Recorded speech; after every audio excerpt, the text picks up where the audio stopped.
So I'm actually recording this now. So once again, I welcome each and every one of you to another edition of our financial education masterclass. Today is Sunday, 15th of May, year 2022. And I say good morning, good afternoon, good evening, depending on the location you are listening to my voice right now. And I thank you for making our time to be part of this wonderful financial education series under our platform, multiple streams, where we show people how to make money from the internet legitimately. So let me put on my camera so that you can get to see my face. So you get to know you are not actually dealing with a ghost. All right, my name is Otumba Bitcoin. Prince Bernard Olatunji, that's the name, but the nickname is Otumba Bitcoin. And I'm a financial fitness coach. I'm a cryptocurrency enthusiast and market analyst. I'm a coach and I make money from cryptocurrency and passive income machine. So basically, I believe in mentoring people how to attain financial freedom, and that is the purpose of tonight's financial education. I show people how to make money. I show people how to invest money. I show people how to manage money, and I show people how to multiply money. So I believe making money is not enough. When you are making money, you don't have the financial intelligence to manage that money or the financial intelligence to multiply that money, then your chances of attaining financial freedom is going to be very, very slim. So that is why I take it upon myself. This is actually a sacrifice of love, something I'm doing with passion, something I'm doing out of a mission or a vision to raise enough people to become, to attain financial freedom. But before you can attain financial freedom, you need to understand the concept of money. And money is a subject that is never taught in most academic institutions. How I wish money is included in the university curriculum as a course, like we learn every other course for 5 years, 4 years in the university. How I wish that money, the subject of money, can also become a course and something people can go to the university to learn. And this is the reason why a lot of people struggle financially after leaving school, because money is something they are never taught about. People actually go to school because of money. Whatever you go to school to study, banking, accounting, lawyer, medicine, or whatever, journalism and all that, it all boils down to one thing. After you leave school, you want to work so that you can start making money. But the irony is that money is a subject, but you never learn this subject in the school. So that is why a lot of people struggle financially. That is why it's pretty difficult for a lot of people to make money, to manage money, or to multiply money. So money is a subject we shouldn't shy away from. And as a matter of fact, I'm going to beg you, if you have anything against money, or maybe you have this ultra-conservative religious mindset that make you believe being in possession of money or too much money is a sin, I wouldn't want to offend you. Maybe you have to leave this webinar now so that I will not offend you. because everything I'm going to be talking about now is going to be based on money. So if your religious or moral standard, or if you have some religious or moral standard against money or being in possession of too much money, like some people believe too much money is a sin, please, you can excuse us, all right? So if we have nobody of such mentality yet, then let's get it locked down. And today, I'm going to be talking about a very important topic. The title is What the Rich Understand, or What the Rich Know About Time and Money that they are desperately keeping away from the poor.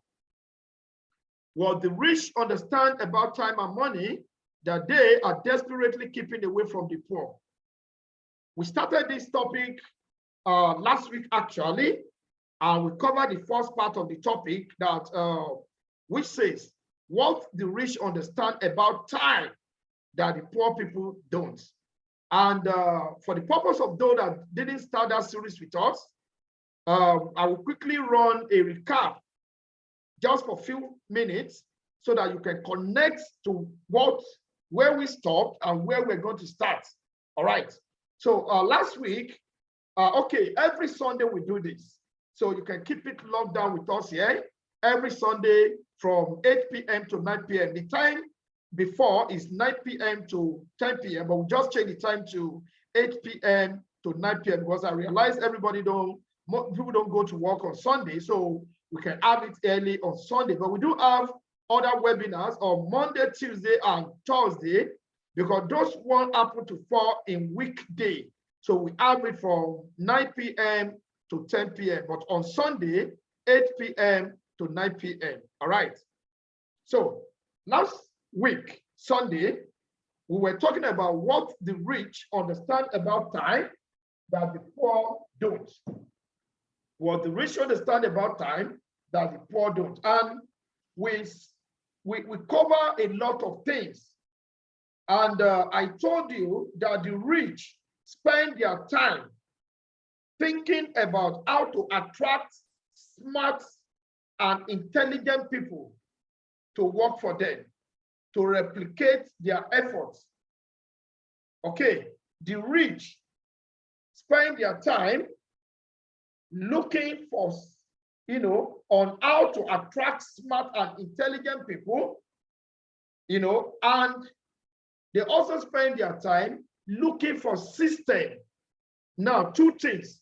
They spend their time looking for smart people, how to attract smart and intelligent people to work for them. Now, the category of rich people that do this, they are business owners.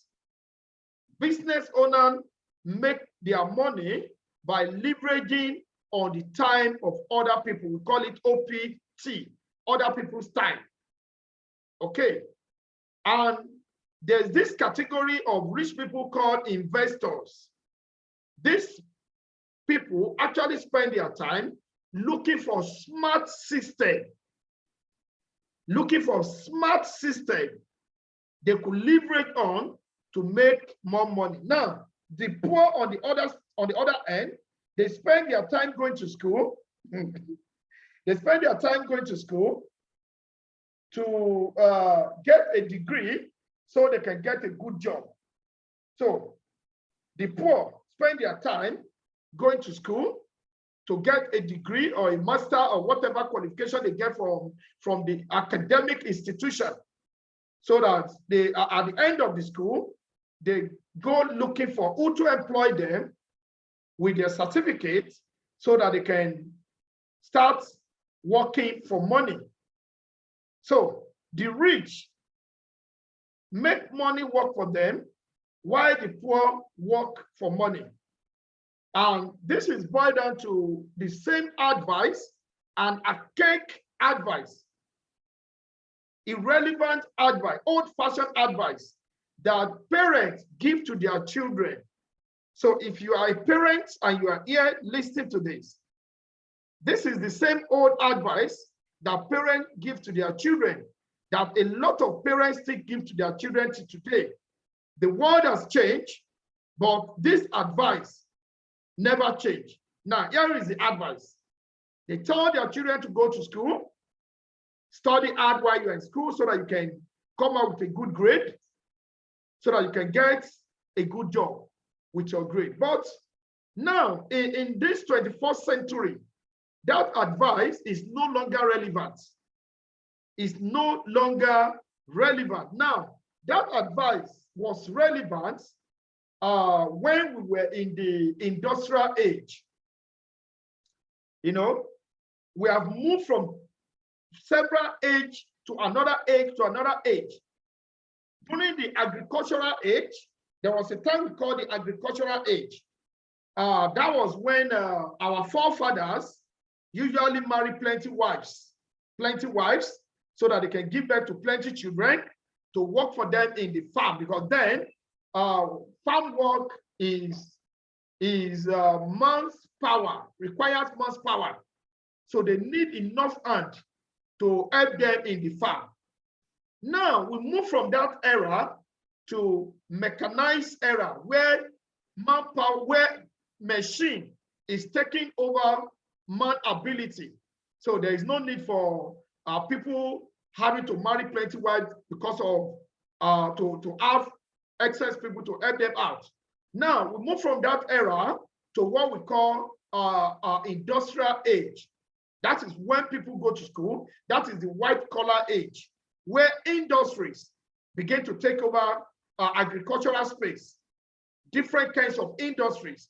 Now people need to go to school to acquire knowledge to fix into this industry, banking industry, commerce industry, finance industry, medicine industry, and so many industries.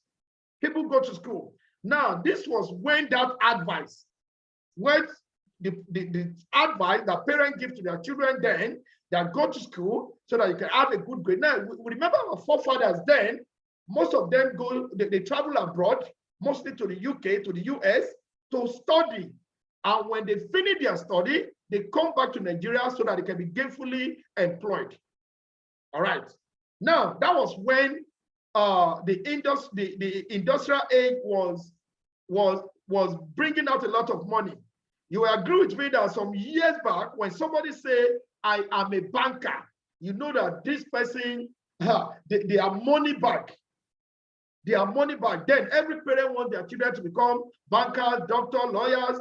But now, even school staff are trained to do bank jobs.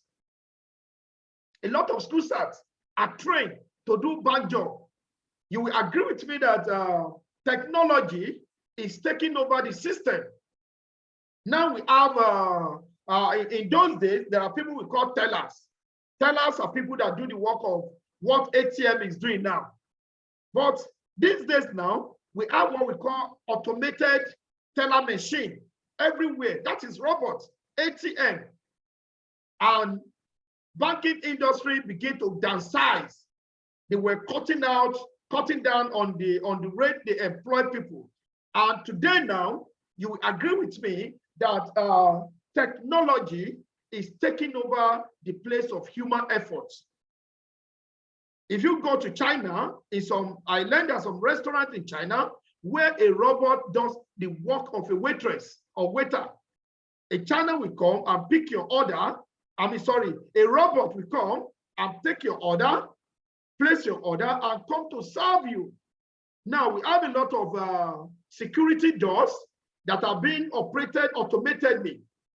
Now, they no longer need a human security. There are a lot of shopping malls you go to, nobody opens door for you.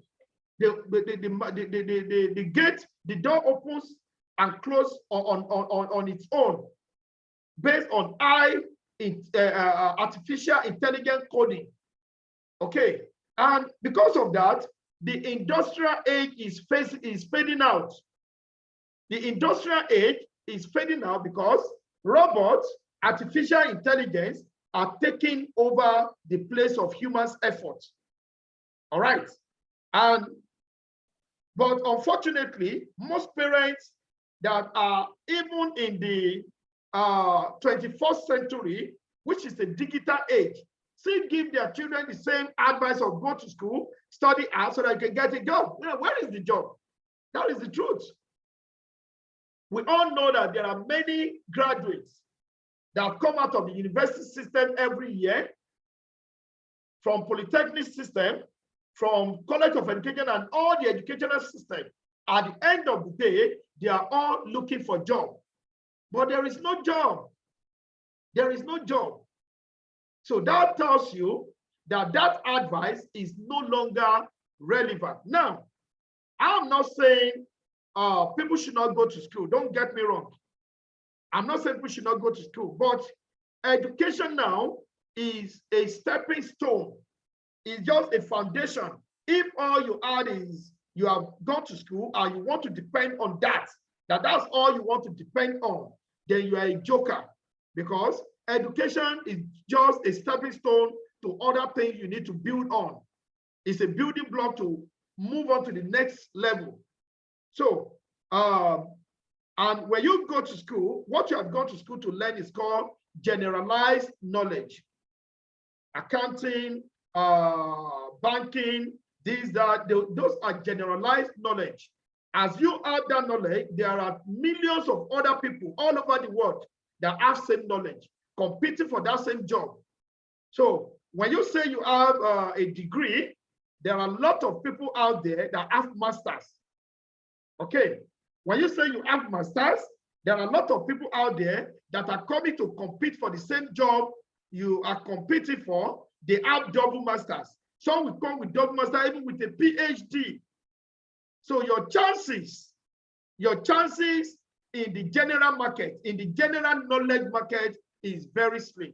Now, what you need to stand out is a specialized knowledge.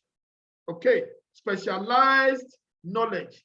That is when you have a skill, that's a relevant skill that is in high demand out there, that most people don't have that skill. So that means your competition is either there is no competition or your competition is very, very low. Okay, now we have a lot of IT guys, we have a lot of courses that are springing up. Cryptocurrency now is a course. Blockchain technology is a course. So new courses, specialized courses are taking the place of generalized knowledge. All right, so that is more or less like an intro to what we did last week.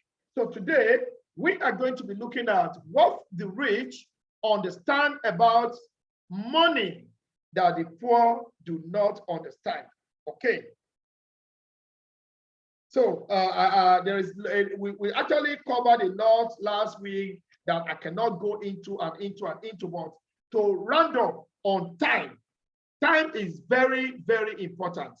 In fact, it's the most important, the most valuable resources that you have. But a lot of people don't value time.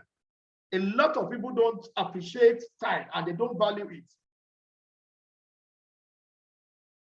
Because they don't understand the fact that time is life. Time is life. So every day you wake up to see a new day, you give glory to God for the privilege, then just know that this is another time that you are spending, which is -1 from the day you have to live. So if you have 100 days to live, of course, you know your age now, you know your age, or let's say you have 120 days to live. Of course, we all want to live to a ripe old age. So you have 120 days to live. You know your age now. So subtract your age from the number of years that you have to live, then you see what is left. And you know you can compress that years to time, because we have 365 days in a year. So when you have a year to live, that means you have 365 days to live. You can further convert that to hours, because we have 24 hours in a day. You can convert it to minutes, 60 minutes in a day, 60 minutes in an hour. You can convert it to seconds, 60 seconds in a minute. So every second counts. By the time you get to the age of say 70 or 60, then you will begin to appreciate the value of time. And then you will understand that time is life. So the time you have now, when you are still young, when you are still vibrant, when you are still full of energy and vigor, utilize it wisely. Utilize it wisely. How you spend your time counts. And the time you have to attain financial freedom is not much, because at the end of the day, you don't even have 24 hours in a day. Out of that 24 hours, you are sleeping for, say, 8 hours. By the time you remove 8 hours from, because if you don't want health problem for yourself, you can never be overproductive by having less sleep. You have at least 8 hours to sleep. So you take 8 hours from 24 hours, you have 16 hours left. Now, out of these 16 hours, you take your bed, you do so many things. In a day, probably what you have is no more than 4 to 5 hours to plan how you want to become financial, how you want to attain financial freedom, how you want to plan your financial future. So how are you utilizing that 5 hours? That is a question for thought. Okay, so today, let's take a look at what the rich understand about money that the poor don't understand. We have covered time. Now, the rich focus on creating assets, while the poor focus on buying liability. That's where I'm going to start from. The rich focus on creating assets, while the poor focus on buying liabilities. Now, what are assets and what are liability?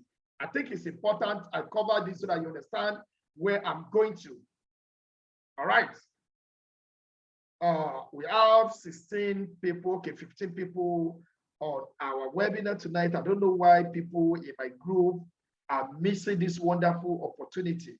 People want to make money, but they are shying away from financial intelligence. I told you that the money making is a game. Money making is a game. And for you to play this game, you need to understand the rules of the game. Every game is governed by rules. Football, basketball, table tennis, lawn tennis, golf, mention any game. For you to excel in playing that game, you must know the rules and techniques of that game. All right, so consider money another game. And for you to understand this game of money, you must know the rules of the game. And these are the rules that I'm showing you now. Of course, I show you how to make money.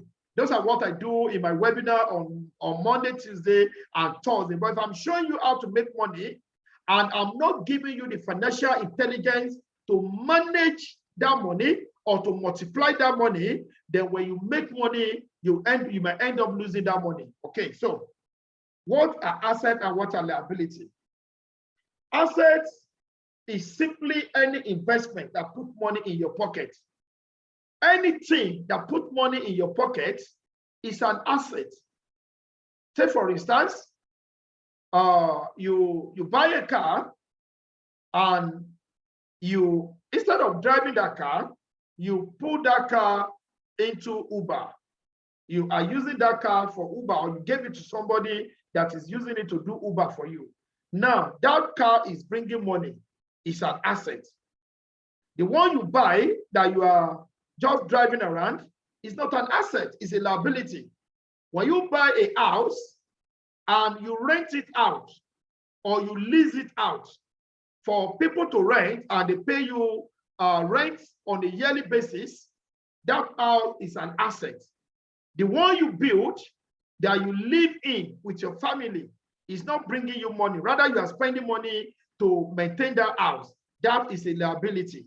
So asset is anything that brings money to you, while liability is anything that takes money out of your pocket. It doesn't matter how noble that thing is. I just talk about house.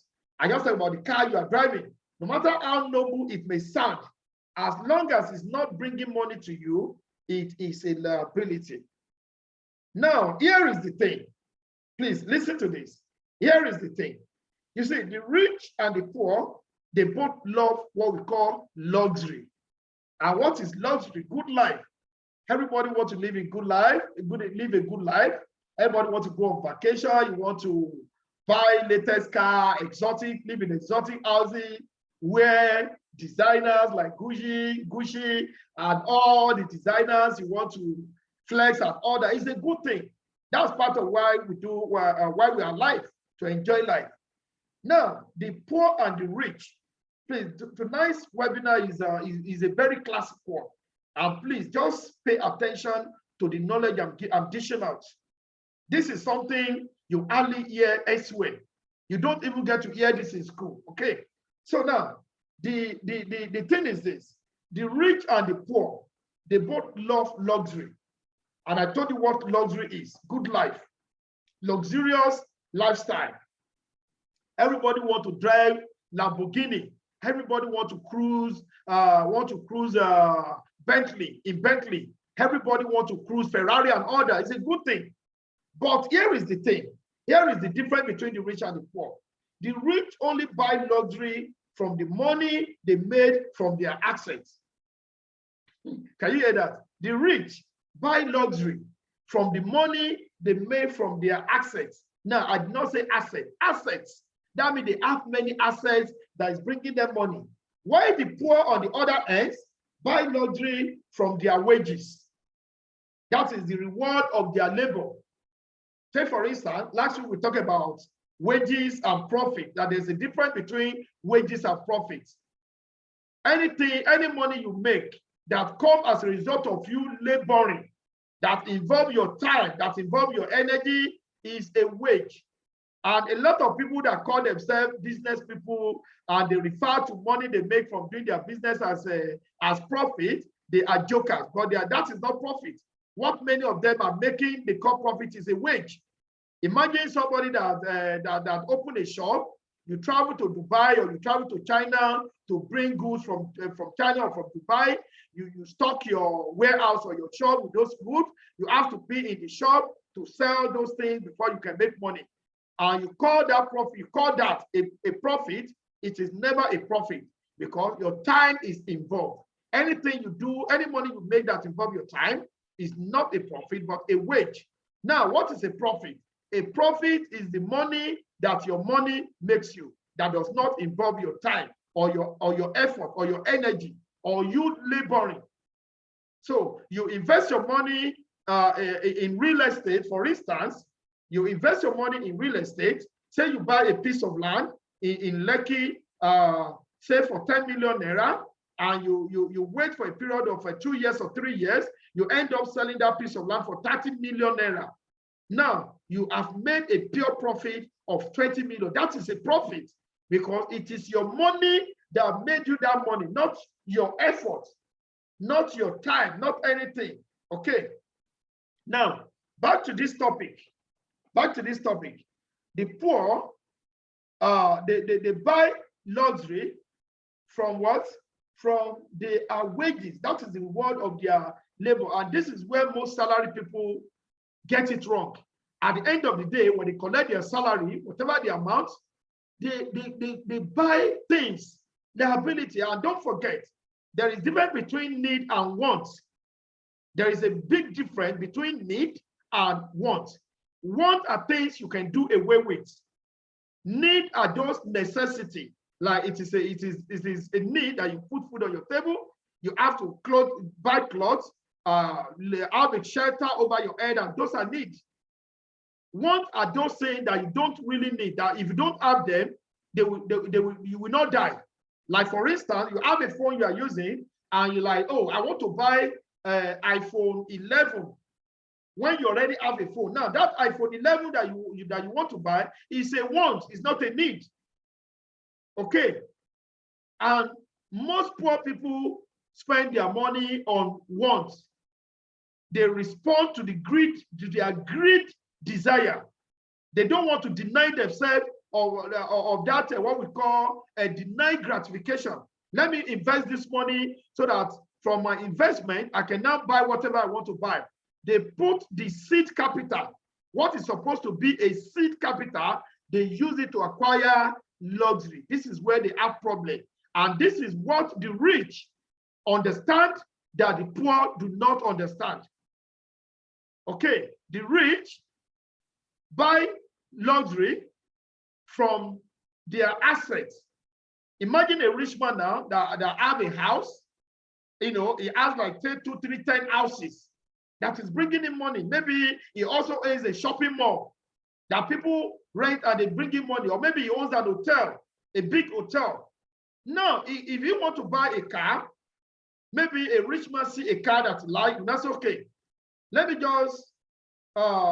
wait for my hotel business to generate this money in a month. It will not use the profit to buy the car. The hotel that is bringing the money is still there. It's a system that brings more money. But you, a poor man, the only money you have in your hand, you carry it to go and buy a car. Now, the rich understand a lot that you don't understand. Now, I have a lot to cover. Definitely, I will not be able to finish this series tonight because I don't want to rush over it. Okay, so how salary earners can have the mentality of the rich? How can salary earners have the mentality of the rich? This is it. Put your wages, the reward of your labor, that is your salary. For those of you that earn salary, it is a wage, the reward for a labor. Put that reward into assets. Those are the things that generate money for you. And only buy luxury from your asset, not from your wages. Okay, this is how the poor can have the mentality of the rich. Put your wages into assets, convert it to an asset, and deny yourself. Deny yourself. A lot of people, most poor people are not disciplined. That's why poor people don't make money. Yeah, poor people are not disciplined. A rich man is disciplined. You will never see a rich man when he's have a goal or a target to achieve something. Now, most of the things that don't make sense is poor people that buy it. It's only a poor people you will see that buy the latest wristwatch, that want to wear the latest designer. Have you ever seen Dangote? Have you ever seen the like of Mark Zuckerberg? This guy came to Lagos, I think 2 years ago. He was walking freely on the face of Lagos. You will never know this guy is a billionaire. He's not wearing wristwatch. He's just putting a short knicker. Now, people that don't even have $10,000, you will see them on Facebook flaunting themselves. And the owner of the Facebook that is making billions of dollars will never do any of such. So the poor always want to impress. The poor, they always want to impress. Somebody will come and meet you and say, I have a party, and they will bring clothes. I shall be. A poor man will deny himself to go and borrow money to buy that cloth so that he can impress that man, that person that invited him. Some of them will not even mind to risk the school fees of their children to buy that cloth. This is where we are getting it wrong. You will not see a rich man that can buy you. If we attend that party, he will only wear shirt and trouser. Have you ever seen Dangote in a party? Shirt and trouser. If you don't want him to come, that is your own problem. Because that money is a liability. Go to your wardrobe and see how many Ashwebi that you have bought.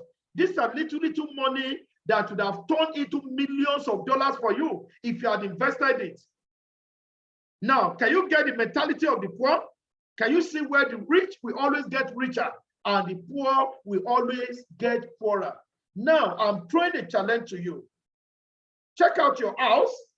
Anything that you have acquired over time that is just lying there is not making you money. Like you have 5 wristwatches, you have 10 wristwatches, and they are not making you money. Some people buy a wristwatch for 200,000, for 300,000. Some people are using 3 phones, and each of those phones will not cost less than 250,000.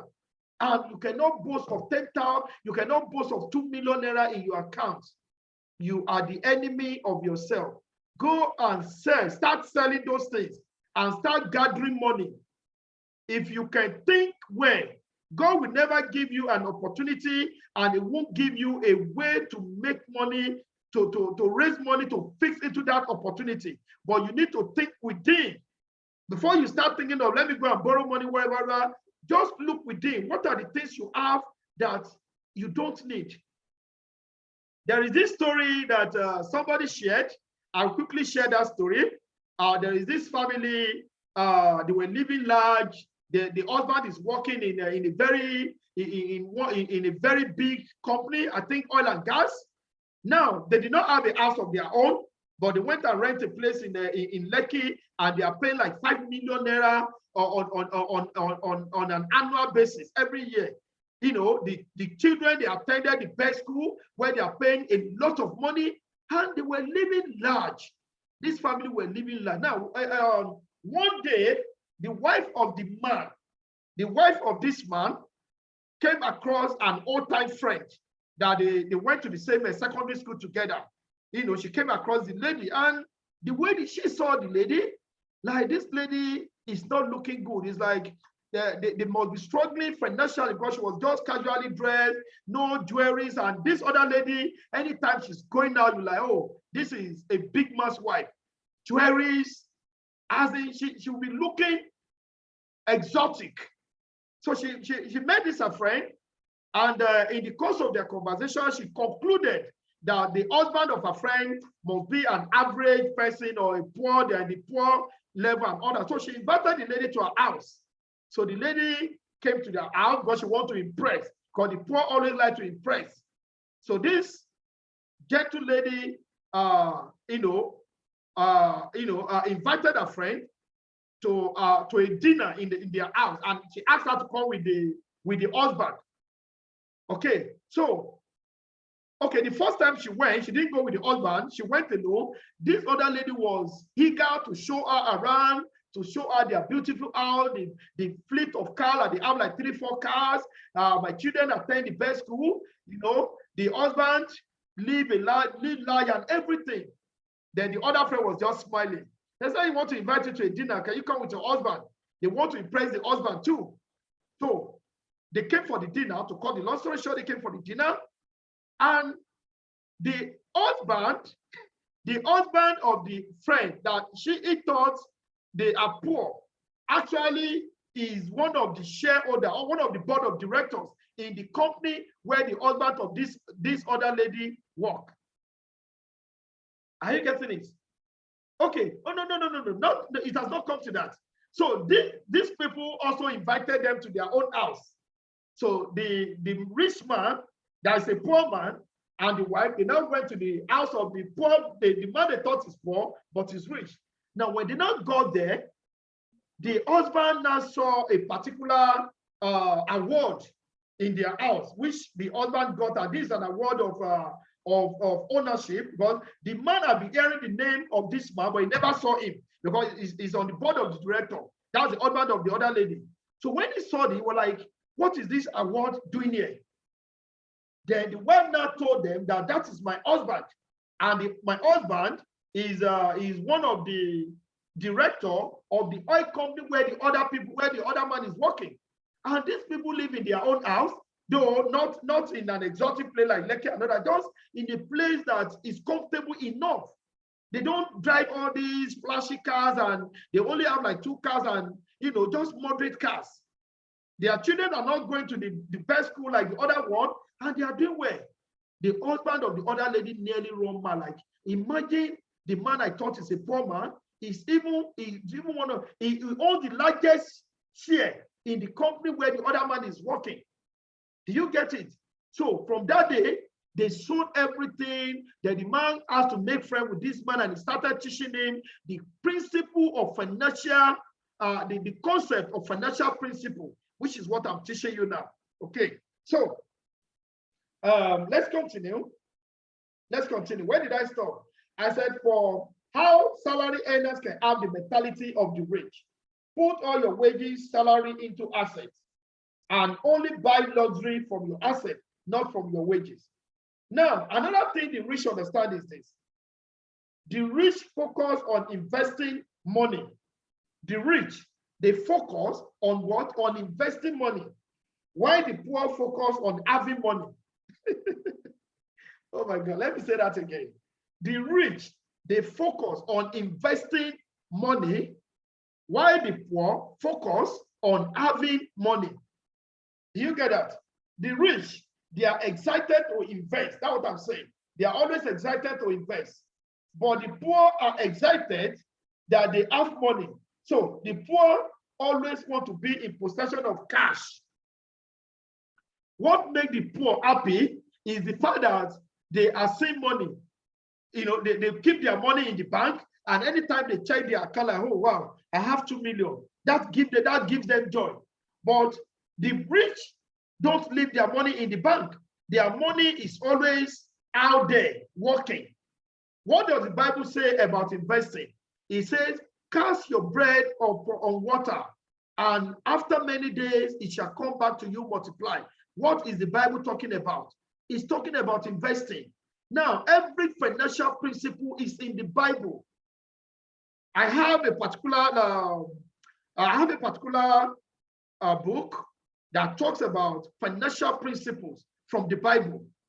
Okay, so even the Bible talks about investing, but the poor are happy that they are owning money. That is why the poor don't invest. They love savings. The poor, they love saving. They love saving their money. They like keeping it safe. You know, they love keeping it safe, but they don't want to take risk. It gives them joy. Anytime they check their account, they see money. Oh, the money is there. The money is there. That is poor man. But the rich always invest. They always enslave money. Money is a slave. You can make money a slave, and money at the same time can be your master. If you are working for money, money is your master. If you are an investor and you always invest money, then money is a slave. You can enslave money. How do you enslave money? You have 100,000 naira, for instance, or say you have 20,000 naira. You put that 20,000 into a guarantee investment or into a system, and every month that money doubles. At the end of the 30 days, that 20,000 turned to 40,000. That means your 20,000 is a soldier that you send to the war front to go and fight and win more soldier for you and enslave more soldier for you. Now that 20,000 is a soldier that has gone to the war front and it fought and brought another slave, which is 20,000. You have doubled it. Now you have 2 soldiers. You send out the 2 soldiers again, which is the 40,000 now. They fought, they bring more soldiers for you. That's, you have turned 40,000 to 80,000. Now you have how many soldiers? You have 8 soldiers. You keep doing that repeatedly. The money begins to give birth and give birth and give birth. And rich people don't eat the first generation of their money. They don't eat the first generation of their money. How do I mean? You for instance, say you have an hotel. I don't want to use it for example. You have an hotel, and the hotel is making you money. From the money that the first hotel made you, you went and built another hotel. That means the first hotel has produced another hotel. Okay. Now, that second hotel, you started running it. You made money from that second hotel to build another hotel. That is the 3rd generation. That 3rd hotel made you money. You buy another hotel, you build another hotel. That is the 4th generation. Now you can decide to buy luxury, as much luxury as you want from that 4th hotel. So rich people, they don't eat their 1st generation. They don't eat from their 2nd generation. They don't eat from their 3rd generation. They start eating from their 4th generation. Why the poor people, when they have small money, they want to go and bomb. They want to go to club. They want to impress everybody that have arrived. They want to go and buy the latest car. This is the difference. Okay. Now I have a wide knowledge when it comes to economics and a banking background and all that. So I can that means I'm able to take complex financial jargons, break it down into in such a way that everybody will understand. Okay, which is what I'm showing you now. We have 10 minutes to go. What can I do with these 10 minutes now? I'm moving to another topic, another thing that's also very important. Now, a lot of people do not understand that money is no longer money. Hello? A lot of people do not understand that money is no longer money. Now, money ceased from being money in 1971 when President Nixon of the United States of America took off money from backing, took up gold from backing money. Okay. This president, he took up the gold standard from backing money. Now, let me give you a survey's detailed summary so that you understand what I'm saying. Now, before 1971, no government could print money if they do not have the equivalent of that money stored in gold. Okay, no government all over the world, no government of any country can print money if they don't have the equivalent of that money that they want to print stored in gold. Okay, now, that means they must have the equivalent of that money. If they want to print $1 million, that means they must have a gold that is worth $1 million in store. Now, for instance, if a country wants to print, say 1 million, that means they need to have a gold that is worth 1 million in reserve before they can print that money. So every money has its backup in gold. That's what I'm saying. But in 1971, President Nixon of the United States of America took money off the gold standard. So that means that governments all over the world now have the right to print money arbitrarily, anyhow they want it. So from 1971, money stopped being money and money became debt. Money became debt. So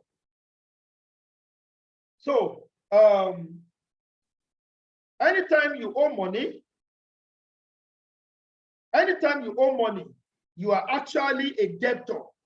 You are a what? You are a debtor as long as you are owing money. That's what the poor do not understand, but the rich understand this.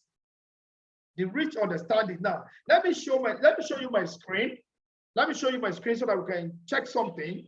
I want to show you something I just mentioned now so that you understand that I'm not just speaking jargons or I'm not just saying what is not realistic. Okay. Okay, so I just Googled something now. I'm sure you can see my screen. Okay, I just Googled something and I said, when was gold backing removed from the US dollar? In August 15, 1971, President Richard Nixon announcing the severing of links between the dollar and gold as part of a broad economic plan in August 15, 1971. Let me click on this so that we can read more.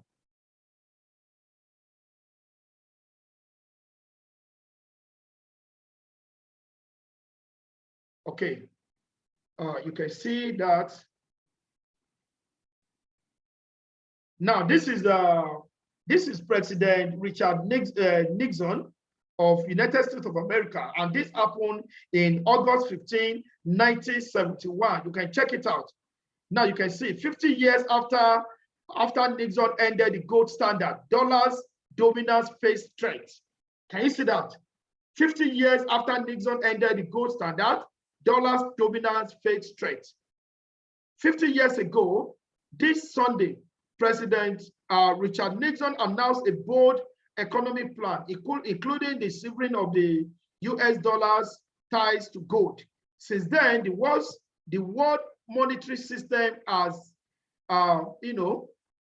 consisted of mostly freely floating currency. Can you see that? Freely floating currency. That they just print money anyhow.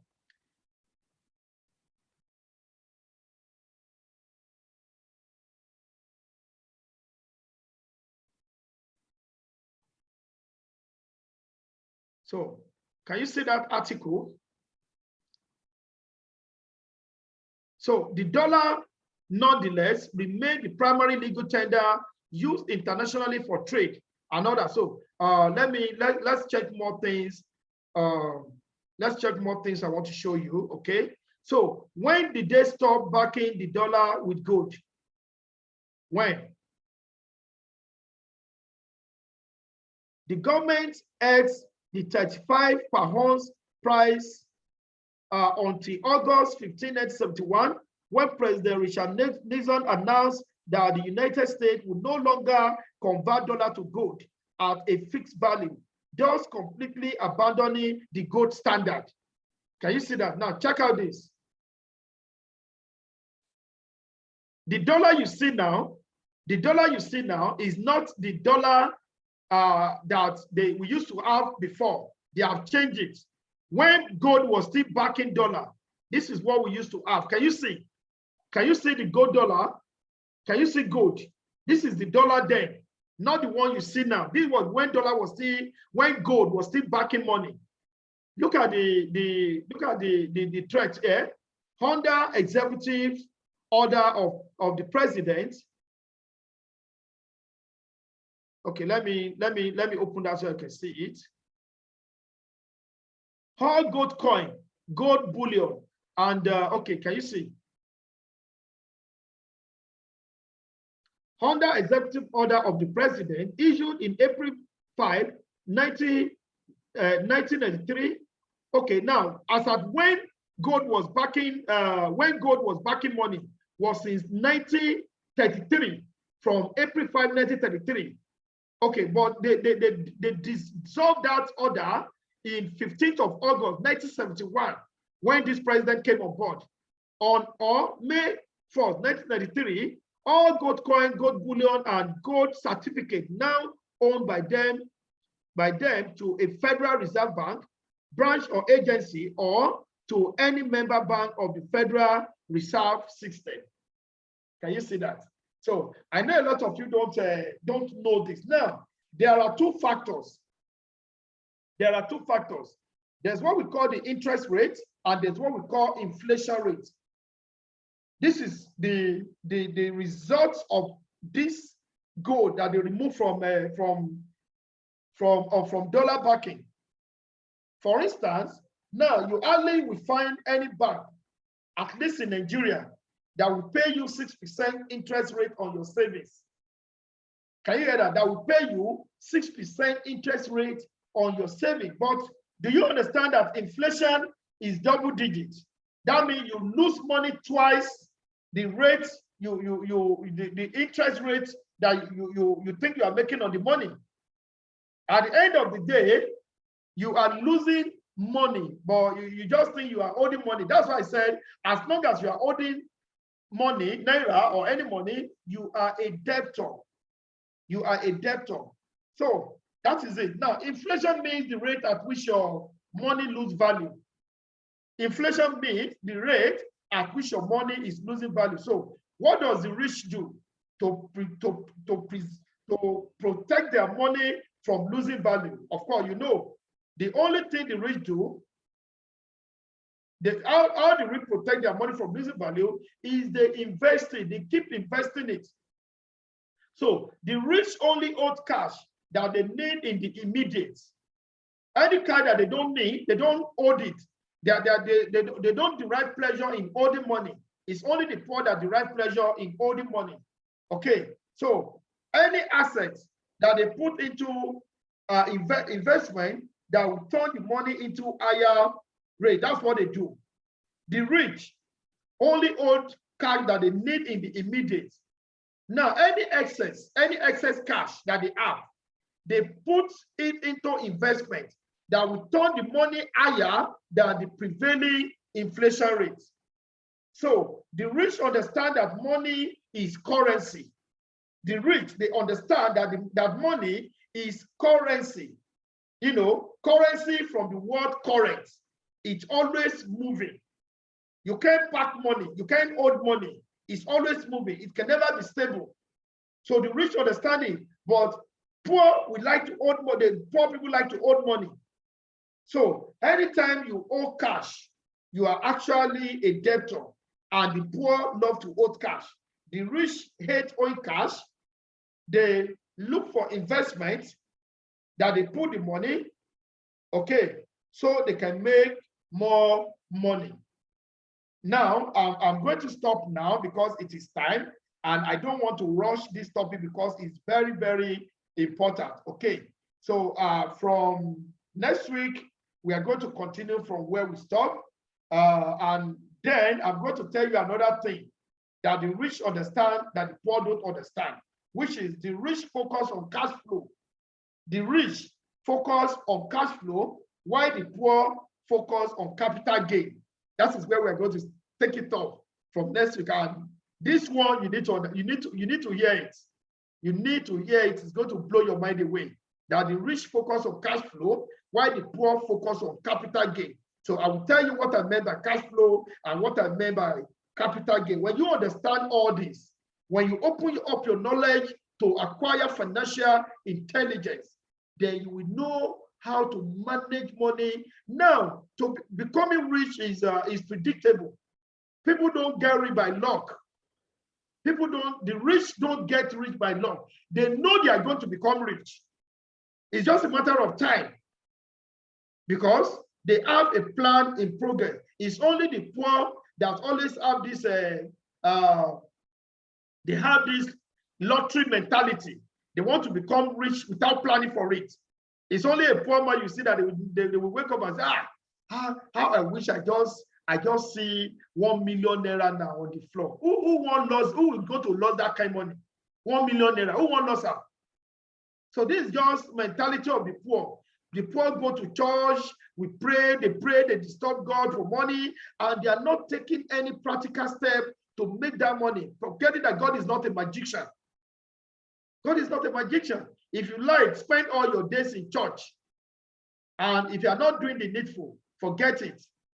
Forget it. How many bottles of anointing oil did Jeff Bezos or Mark Zuckerberg or Elon Musk, how many bottles of anointing oil did they drink for them to become rich? So we have to stop all this spiritual nonsense and face reality. If you like, sleep in church for money to money. If you don't acquire financial intelligence, which the Bible has even laid out in many ways, you are just deceiving yourself. And that is why when you go to church, you still see the poor, you still see the rich. Everybody is praying. They are going to the same church. They pray the same prayer point. They have access to the same pastor. How come some people are rich in the church and other people are not rich? That is as a result of what I'm showing you, financial intelligence. So I'm going to call it a day for today. And I want to appreciate all of you that make it a day to attend this webinar, our financial education masterclass, where we learn the 3 M's of money, how to make money, how to manage money, and how to multiply money. And there's another level of wealth, which we call wealth fortification. And there's another level of wealth, which we call wealth transformation. Okay, so thank you for coming.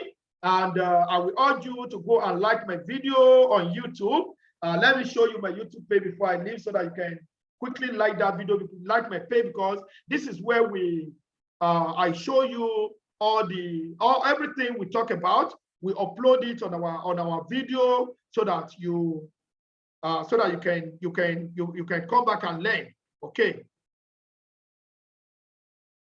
So my page is called In Multiple Stream. So I want to search for that page. You can just search for it.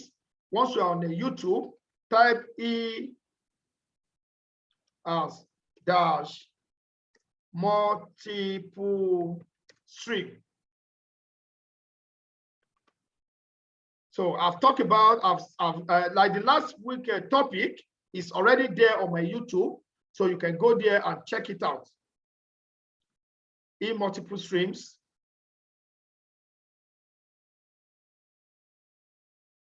Okay.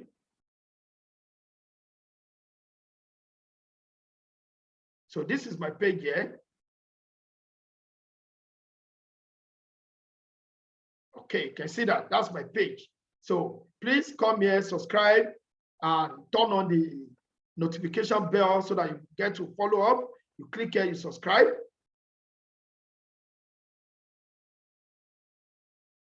So just subscribe and click on the notification bell.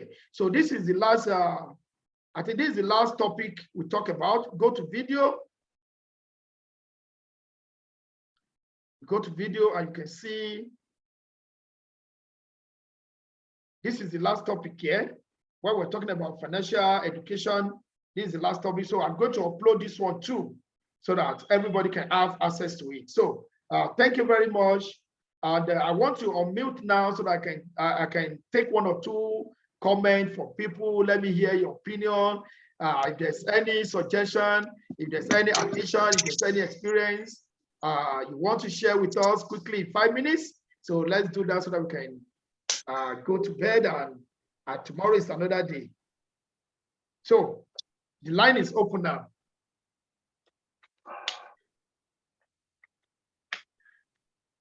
The line is open. If you want to ask a question or you want to add, you want to make a contribution to what we just discussed, you are free to do that. Yeah. Good evening, Atumba. Yeah, good evening, sir. Yeah, this is Ifeanyi. Oh, okay. Yes, sir. Bro, Ifeanyi, how are you? Oh, I'm okay. I'm okay. Honestly, I've learned a lot, from this teaching. It's so intense that I just feel like you shouldn't stop, honestly. Honestly, because everything you said is what I'm even passing through, because most times when I get this money, I just use them unnecessarily. I spend them unnecessarily, But ever since I started doing this online thing, it has given me this confidence. Just like now that we are experiencing this whole thing about COTP, I just have this confidence that nothing is going to happen, that nothing bad is going to happen. It's just a temporary setback. Exactly. I've been getting a lot of messages. People have been asking me how far, like the people I've been talking to about this program, they've been like asking me how far. Look at what I'm hearing. This, I just tell them this is just a temporary something. It's going to be fixed. So honestly, this webinar has given me is an eye opener for me. It has given me this idea of, if I get money, I don't even need to spend it anyhow. All I need to do is just invest it on something very reasonable. Exactly. So any money you have, always try to learn to pay yourself first. And exactly. What do I mean by pay yourself? Before you think of anything, before you buy anything, before you start, you see, the truth is that our want is insatiable. Exactly. Our expenses is insatiable. They are endless. They are endless. Even if you have 1 million naira, they can never be enough. If you have 2 million, it can never be enough. So what you do is that even the little you have, always keep something aside, at least 10%. Just have it in mind that, okay, you have 100,000 and you remove 10% of it, or 20%. This one is going into investment. That is what we mean by paying yourself first before you pay other people. Exactly. So it's very important. And for those of you that have a lot of dependents, people that depend on you, see, you cannot save the world. If you have not get to a stage where you want to be financially, trying to save the whole world is just dragging yourself to the same level where those people are. I know that a lot of you don't know how to say no when people come to you for financial help. Now, I'm not saying you should not help people, but have a percentage of the money that you want to use to help people. Now, if you're a salary earner and maybe what you earn is 200,000, or let's say 100,000, you know you are paying yourself first from that money, which is 10%. That's say you are earning 200,000, 10% is 20,000 that you want to keep aside for investment. That one you are not touching it no matter what. Now you can also keep aside 5%. Or 2.5% or 5% for other expenses. Family will come, your in-law will come, your this one will come, and other. You know that 5% is 10,000 or maybe 20,000. You keep it somewhere. So when they come, that is where you give them. And once that one finish, you cannot do more than that. This is another problem that is keeping a lot of people in poverty, trying to be the world savior. You want to save the world. You want to save everybody in your family. And at the same time, as you are trying to do that, you are dragging yourself to the same level. Because you have not got to the point you can do what you want to do. So keep little aside. Once that 5% or that 2% that you set aside finish, it has finished.